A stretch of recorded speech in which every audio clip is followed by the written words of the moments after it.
Olá a todos e todas. É um prazer estar aqui com vocês nessa primeira aula da disciplina Psicologia do Desenvolvimento do curso de Licenciatura em Ciências da Univesp. A coordenadora da disciplina é a professora Valéria Arantes, da Universidade de São Paulo, e eu estou aqui para tratar algumas dessas aulas com vocês a respeito, a primeira especificamente sobre modelos epistemológicos e modelos psicológicos, que eu vou explicar um pouco melhor para vocês daqui a pouco. É uma aula básica, por isso que a gente está colocando no primeiro momento desse curso, porque ela vai dar fundamentação para uma série de questões e de conhecimentos que a gente vai precisar abordar durante toda a disciplina. E, para começar, eu vou trazer essa palavra que é complicada para muitas pessoas, né? Epistemologia. Parece até um palavrão, né? Mas é uma palavra que vocês vão se defrontar durante muitas vezes nesse curso, durante toda a graduação e mesmo quem for partir para uma pós-graduação, porque é uma palavra base na área de educação. O significado, quando a gente vê o prefixo epistemo, é conhecimento, e logia, estudo. Portanto, isso é uma palavra que tem origem grega, e quando a gente fala epistemologia, nós estamos falando de uma ciência que estuda o conhecimento. E, portanto, quando a gente lida com educação e também com o desenvolvimento do ser humano, ela tem uma importância especial exatamente por lidar com o conhecimento. Como que as pessoas aprendem, como que uma criança aprende. E é por isso que ela é base para toda essa disciplina. E, basicamente, a gente vai ver que são três grandes modelos centrais que vão estudar o conhecimento na história dessa ciência. Eu vou colocar para vocês esse símbolo, que é um triângulo, que na psicologia ele significa o indivíduo, o ser humano. E o O de objeto, deixando claro que objeto, no campo da epistemologia, nós não estamos falando de objeto concreto, cadeira, mesa, caneta, pessoas. Nós estamos falando de objeto, é objeto de conhecimento. Tudo aquilo que um ser humano, que uma pessoa pode vir a conhecer. Isso significa desde coisas concretas até coisas subjetivas. Coisas objetivas como coisas subjetivas, como os sentimentos, os pensamentos. São coisas que, eventualmente, eu posso vir a conhecer na interação com o mundo, na relação com as pessoas e com as coisas. E uma primeira concepção, quando a gente fala de epistemologia, é exatamente que o conhecimento ele vem de fora para dentro. Ele vem do objeto de conhecimento. Vamos pensar uma criança quando ela nasce e que, portanto, ela não conhece o mundo à sua volta. Exatamente, o mundo à sua volta impregna essa criança de uma língua, por exemplo. Se ela nasce no Brasil, ela vai aprender o português porque as pessoas no seu entorno falam a língua portuguesa e vão ensinar isso a essa criança ou essa pessoa. Portanto, é a ideia de que o conhecimento ele está nos objetos, no em si. Inclusive, por exemplo, a gente pode pensar numa coisa quente que uma criança coloca a mão, aquele objeto está dizendo a ela, é esse o sentido dessa seta, do objeto para o indivíduo, aquele objeto está dizendo para ela, sou quente, sou frio, gosto de você, não gosto de você. Você tem toda uma concepção a partir daí que vai gerar teorias na psicologia e vai gerar modelos pedagógicos. Daí, para vocês começarem a sentir a importância desse tema dentro de um curso de formação de professores, porque isso tem reflexo, essa noção epistemológica que às vezes a gente tem e nem tem consciência disso, ela vai ter reflexos muitas vezes nos modelos de psicologia que a gente adota e principalmente nos modelos de ensino, de educação que a gente adota dentro da escola. Uma visão clara, por exemplo, já que eu falei da palavra ensino, é que o conhecimento ele é ensinado aos alunos. Ele está no professor, que é um objeto de conhecimento para um aluno, e que, portanto, esse professor vai transmitir esse conhecimento para os seus alunos. O conhecimento vem de fora para dentro. Dentro da psicologia, vocês vão ver isso em alguns momentos no curso ou em outras oportunidades, você pode estar falando aqui de teorias como do behaviorismo, teorias comportamentais, que partem exatamente desse pressuposto de que o conhecimento é externo, ele é moldado, o indivíduo é moldado pela cultura, pelo meio onde ele vive e que, portanto, vão transmitir esse conhecimento desde o nascimento para essa criança ou mesmo para esse adulto em algumas situações. Portanto, e a hora que a gente vai para a área de educação, a gente vai ver claramente que quem adota esse modelo, mesmo sem consciência desse modelo epistemológico por detrás, ele acredita que ele ensina e o aluno aprende. A gente faz isso daqui e as pessoas vão perceber, por exemplo, numa prova, onde exatamente o que eu ensinei eu vou perguntar numa prova para o aluno. Inclusive, eu vou querer que ele repita exatamente o que um autor diz num texto, ou o que eu falei numa sala de aula ou anotei na lousa. Eu vou perguntar para ele o que é a palavra epistemologia, o que significa a palavra epistemologia. Se o aluno falar assim, é uma ciência do conhecimento, está errado, porque eu ensinei transmitindo para vocês que é uma teoria, é uma ciência que estuda o conhecimento. Então, tem que reproduzir exatamente como isso foi transmitido num texto, numa aula. Então, esse daqui é um primeiro modelo epistemológico que defende que o conhecimento é externo ao sujeito, ele vem de fora para dentro. Portanto, essa seta vai significar isso.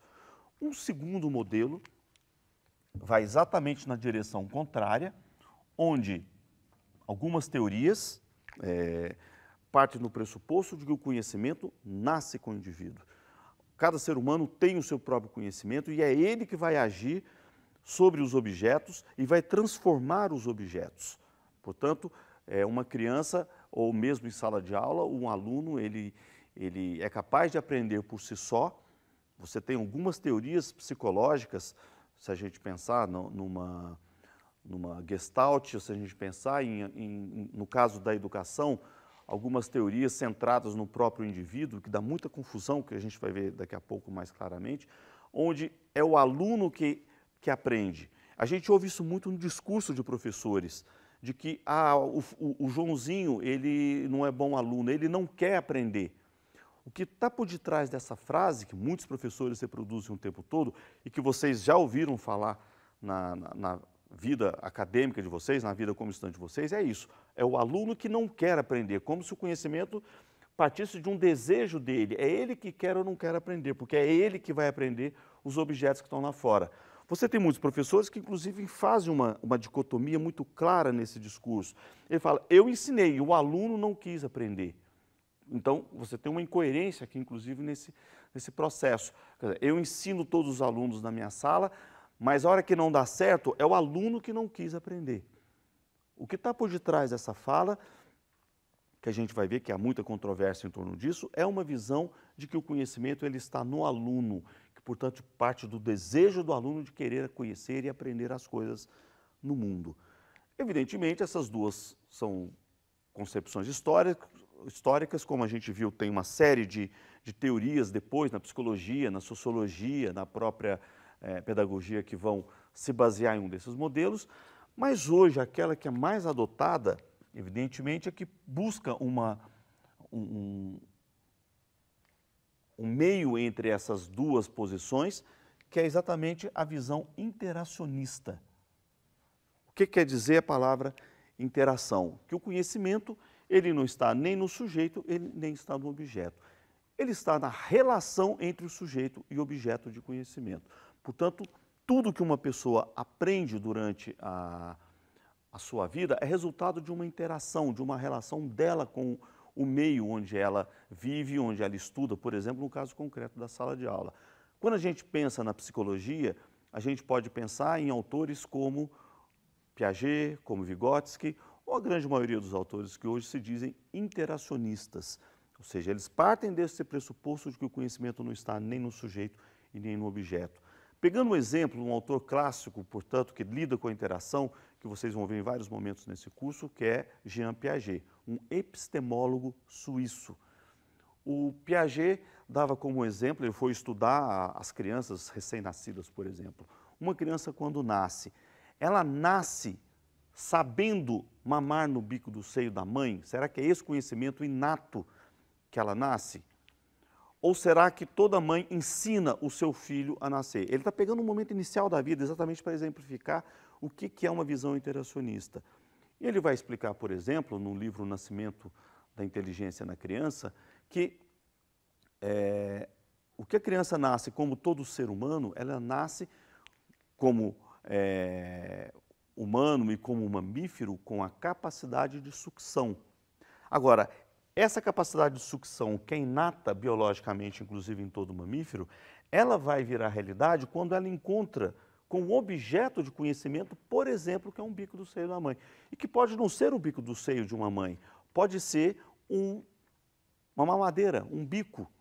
Portanto, esse conhecimento que ela traz com ela, que é inato, que é do próprio sujeito, ele só se converte num conhecimento real de mamar no bico do seio da mãe, quando essa predisposição hereditária, por exemplo, se encontra com um objeto de conhecimento, que é o bico do seio da mãe, que podia ser um outro objeto, ele ia construir um outro tipo de conhecimento, semelhante por generalização, mas que é diferente.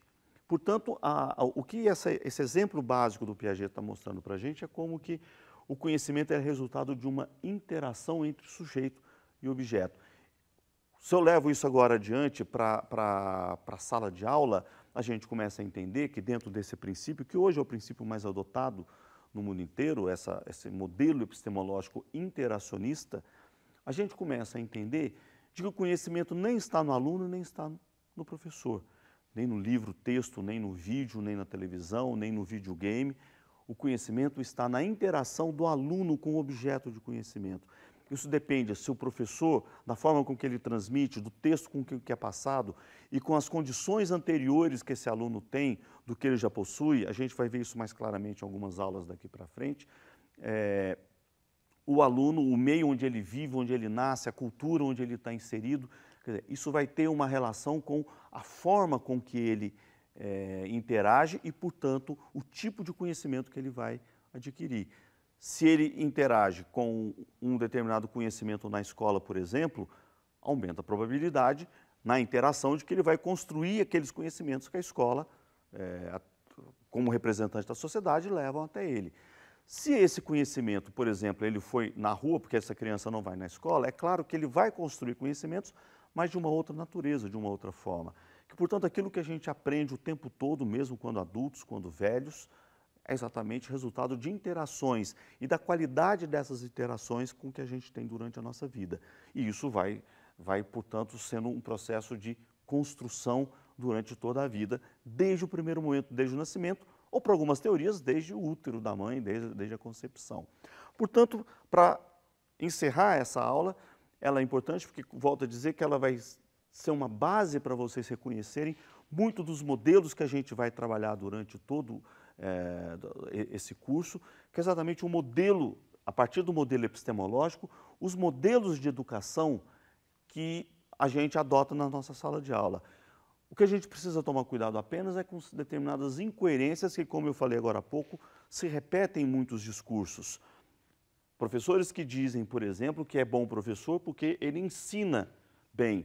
Por quê? Porque 90% dos meus alunos aprenderam. Aí você pergunta, mas e os 10% não aprenderam? Aí a culpa é do aluno, porque o aluno é que não quis aprender. Você já viu quem que é a mãe desse aluno? Você já viu quem que é o pai dele? Você acha que essa criança vai aprender alguma coisa? Quer dizer, a culpa é do aluno, a responsabilidade é do aluno. Dentro de uma visão, portanto, mais atual e aceita dentro do meio da ciência, da educação, o conhecimento é resultado de uma interação. Ele é resultado das condições do aluno, da capacidade do aluno, da cultura do aluno, dos sentimentos, dos afetos, das condições biológicas desse aluno, hereditárias, genéticas, juntamente com o meio onde ele convive, a riqueza desse meio, como é o caso, por exemplo, da escola, a qualidade das aulas que esse professor interage com ele, da condição de agir sobre objetos de conhecimento. Quer dizer, tudo isso vai determinar os conhecimentos que são construídos, adquiridos pelo aluno no transcorrer da sua vida. Isso, portanto, vai ter um impacto tanto nas condições de desenvolvimento desse aluno, quanto nas condições de aprendizagem, nas condições da própria constituição dele enquanto ser humano. Bom, é esse, portanto, o conteúdo dessa primeira aula, portanto, apenas para dar uma referência importante que vocês devem utilizar, eu diria, não só durante esse curso, mas durante toda a vida de vocês, sempre que estiverem diante dessa tentativa de compreensão sobre melhores métodos, melhores formas, melhores maneiras de se lidar com o conhecimento na vida pessoal e na vida profissional. Um abraço a todos e a todas.